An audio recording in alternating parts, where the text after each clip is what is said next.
Science fiction, in this case Star Trek, asks its viewers to suspend their disbelief. This means exactly what you think it means.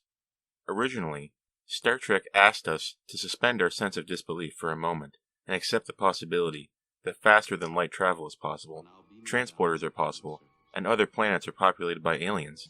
That's the big ask, and once you accept these initial terms, you're allowed into the ball pit. What comes next is a sequence of other asks. Ideally, they would be smaller than the original one. Can you believe that extrasensory perception is real? Can you believe that it's possible for Spock to have a human mother and non-human father? Can you believe that something like the United Federation of Planets is actually achievable? Congratulations, you can watch Star Trek now. Star Trek Prodigy Season 2 asked me to believe a lot of unbelievable things. You see, it's possible to stretch the viewer's suspension of disbelief too far, and maybe they just did. Every time we stretch that disbelief even 1 micron further out, we erode the initial material that made it retain its plastic nature in the first place. One day, I might have to accept something so impossible or so extremely stupid that the whole thing just comes crumbling down. It's probably stupid that Wesley can just make objects disappear. It's the type of thing that makes writing in the future harder, because I will eternally be asking, why isn't Wesley here? Couldn't you just make the bad guys disappear?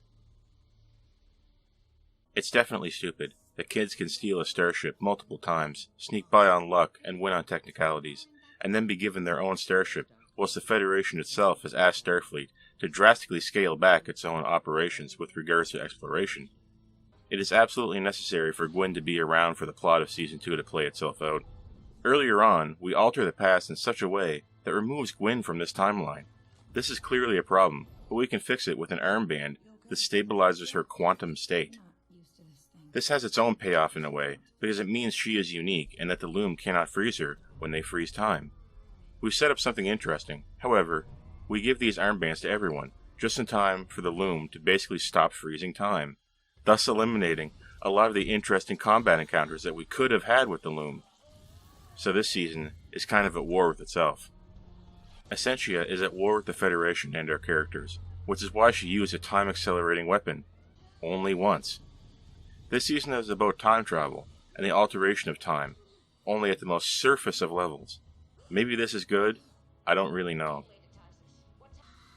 It's hard for me to believe that Essentia used her time-altering weapon only one time, and it's also hard for me to believe in the threat of the loom if they refuse to act as threatening as I know they could be. We've had a long time in Star Trek to play around with the alteration of time, and we indeed have ways to neutralize that kind of threat. Chronotons, etc., all those Voyager episodes, you know the ones. But if these concepts were going to be so important in this season, maybe we could just say, it's different in some way. Remember the changelings in Picard Season 3? They were changelings, but they were just different in some way, a way that made them more dangerous. Wesley can make things disappear, Gwyn can be removed from the timeline, but hang around because of an armband.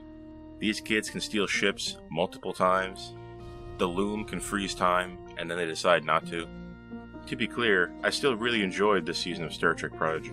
I prefer Season 1, and maybe that's because I didn't need to stretch my suspension of disbelief quite as far.